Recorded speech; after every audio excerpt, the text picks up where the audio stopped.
हैं।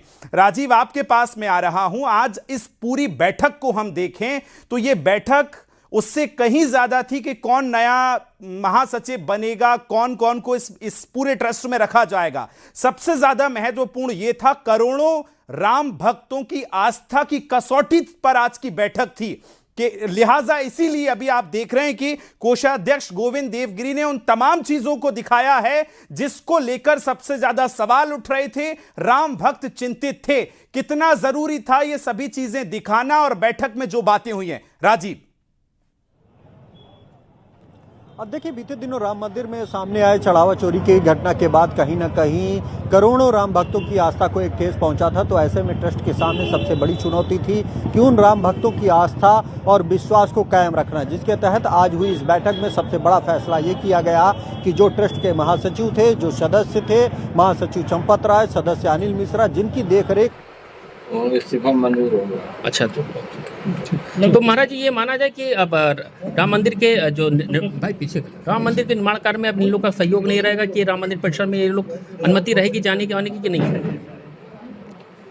आने जाने थोड़ा कोई हो सकता है, आने जाने राम मंदिर जायज आवेगा। अच्छा, ठीक। राजीव, फिर पुनः एक बार फिर आपके पास आ रहा हूं, बात पूरी कीजिए अपनी। जैसा कि जो सबसे बड़ी चुनौती थी कि राम भक्तों की आस्था और विश्वास को कायम रखना, उसके तहत आज हुई इस बैठक में सबसे बड़ा फैसला किया गया कि महासचिव चंपत राय, जिनकी जिम्मेदारी थी, जवाबदेही थी, लेकिन उनकी लापरवाही के कारण इतनी बड़ी घटना हुई तो उनको हटाया गया, उनका इस्तीफा स्वीकार किया गया। दूसरी ओर जो ट्रस्टी अनिल मिश्रा थे, उन पर भी कई गंभीर आरोप थे, उनको भी इस ट्रस्ट से हटा दिया गया है। यानी जो कहा गया था वो किया गया। जो पहले कहा गया था कि अगर किसी की भूमिका रहेगी, किसी की लापरवाही मिलेगी तो सख्त कार्रवाई की जाएगी, पहला काम आज ये किया गया। दूसरा सबसे बड़ा बात, जो लगातार तरह तरह के आरोप आ रहे थे कि हमने ये चढ़ाया था लेकिन गायब हो गया, उसको लेकर भी ट्रस्ट ने ये साफ किया कि जो मुख्य चीज़ों की बात की जा रही थी, काक भुसुंडी जी की महाराज की मूर्ति की बात की, उसको ट्रस्ट द्वारा दिखाया गया। ऐसे 2200 चीज़ों को सुरक्षित रखा गया है, उनका बाकायदा रजिस्टर बनाया गया है कि अगर कोई चाहे तो वो ट्रस्ट से समय लेकर अपनी दान की गई वस्तु को देख सकता है। तीसरी जो सबसे बड़ी बात है, एक समिति का गठन किया गया है। ये समिति आने वाले दिनों में इस ट्रस्ट में कुछ अन्य सदस्यों को जोड़ने का काम करेगी, जो यहाँ के प्रबंधन और वित्तीय मामलों को देख रेख करेगी और पारदर्शी व्यवस्था कायम करेगी, ताकि आने वाले समय में कोई अप्रिय घटना इस तरह की ना हो या फिर इस तरह की कोई चोरी ना हो जिससे लोगों की भावना फिर आहत हो। इसमें तमाम अनुभवी लोगों को रखा गया है। सेना के मेजर जनरल रैंक के रिटायर्ड ऑफिसर को रखा गया है। शिरडी साईं बाबा के ट्रस्ट को संचालित करने का 10 साल का अनुभव रखने वाले सदस्य को इस समिति का अध्यक्ष बनाया, समिति का मेंबर बनाया गया। तो ये 3 सदस्यीय कमेटी जो है वो चुनिंदा लोगों को इंटरव्यू करेगी और उसके बाद उनको सेलेक्ट कर इस बोर्ड से जोड़ने का काम करेगी, इस ट्रस्ट से जोड़ने का काम करेगी। चौथी सबसे बड़ी बात जो ये थी कि किसी भी कीमत पर, जो अभी भी एसआईटी की जांच जारी है, जो लोग इसमें सामने आएंगे, इसमें चाहे संघ हो, संगठन हो, सरकार हो, उसने स्पष्ट कर दिया कि वो चाहे जितना पावरफुल हो वो बचेगा नहीं, उसके खिलाफ कड़ी से कड़ी कार्रवाई की जाएगी।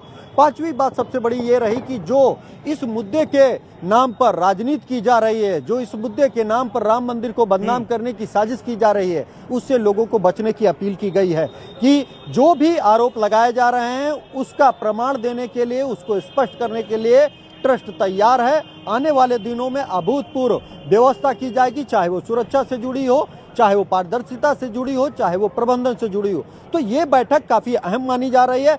22 तारीख को एक और बैठक बुलाई गई है जिसमें कुछ नए ट्रस्ट के मेंबर्स जोड़े जा सकते हैं, उन पर भी चर्चा की जाएगी, ताकि आने वाले दिनों में ये जो ट्रस्ट है, श्री राम जन्मभूमि तीर्थ न्यास क्षेत्र का ट्रस्ट, ये सबसे बड़ा, सबसे पारदर्शी और निश्चित तौर पर, और यही दिखाने की कोशिश, यही मैसेजिंग देने की कोशिश इस बैठक में की गई और उसके बाद जो पीसी की गई है। निमिष, में आपके पास आ रहा हूं। कहते हैं कि रामो विग्रहवान धर्मा, यानी राम ही धर्म का साकार रूप हैं। वही मर्यादा पुरुषोत्तम है और उनके रघुकुल में या उनके राम राज्य में अधर्म की कोई बात नहीं होगी। लिहाजा एक बात यह बताइए कि बैठक में जब बैठक शुरू होने वाली थी उससे पहले यह कहा गया कि चंपत राय और अनिल मिश्रा दोनों इस बैठक में जा सकते हैं, उनको अपना पक्ष रखने की बात समय दिया जाएगा। लेकिन बैठक शुरू हुई तो यह पता हुआ कि दोनों को नहीं बुलाया गया है। तो क्या ट्रस्ट की तरफ से यह भी एक मैसेजिंग देने की कोशिश थी कि आप महासचिव हो या ट्रस्टी हो, उसके सदस्य हो, अगर आप पर आरोप लगे हैं तो आपको ये तमाम चीजें एक्शन ट्रस्ट लेगा? देखिए, ट्रस्ट का जो बाइलाज है उसको लेकर के पराशर ने भी कोषाध्यक्ष गोविंद देवगिरी ने स्पष्ट किया है कि के पराशर जो ट्रस्ट के सदस्य हैं जिन्होंने इस बाइलाज को बनाया है, उन्होंने स्पष्ट किया कि अगर किसी ने इस्तीफा दे दिया है तो वो इस्तीफा स्वतः स्वीकार होगा, उसको स्वीकार करना और ना करना इसमें कहीं कोई हस्तक्षेप किसी का नहीं है। दूसरी चीज स्पष्ट किया गया है, ये हमेशा से स्पष्ट है कि रामलला के मंदिर में दान गमन मामले पर एसआईटी ने जो जांच की, जिनको आरोपी बनाया उनके खिलाफ 24 घंटे के अंदर मुकदमा लिखा गया, उन लोगों को आरोपियों को जेल भेजा गया, जिन जिन के नाम सामने आए उसमें विवेचना चल रही है। तो आप चाहे जितने ताकतवर हो, चाहे जिस पद पे हो और चाहे जहां हो, अगर आपने कोई भी गलत काम राम मंदिर से जुड़े हुए दान गमन में या कहीं उसने किया तो आपको उसकी सजा मिलेगी। ट्रस्ट ने भी स्पष्ट किया है, नैतिकता के आधार पर राम मंदिर ट्रस्ट के महासचिव ने चंपत राय ने इस्तीफा दिया। इस्तीफा इस आधार पर दिया कि उनकी देखरेख में कहीं ना कहीं कमी रही, शायद तभी इतनी बड़ी साजिशों को लोगों ने अंजाम दिया। दूसरी चीज, सबसे बड़ी बात कि ट्रस्ट के संचालन को लेकर 22 जुलाई को एक बड़ी बैठक होगी। 22 जुलाई की बैठक में कई बड़े चेहरे और अनुभवी लोग शामिल किए जाएंगे।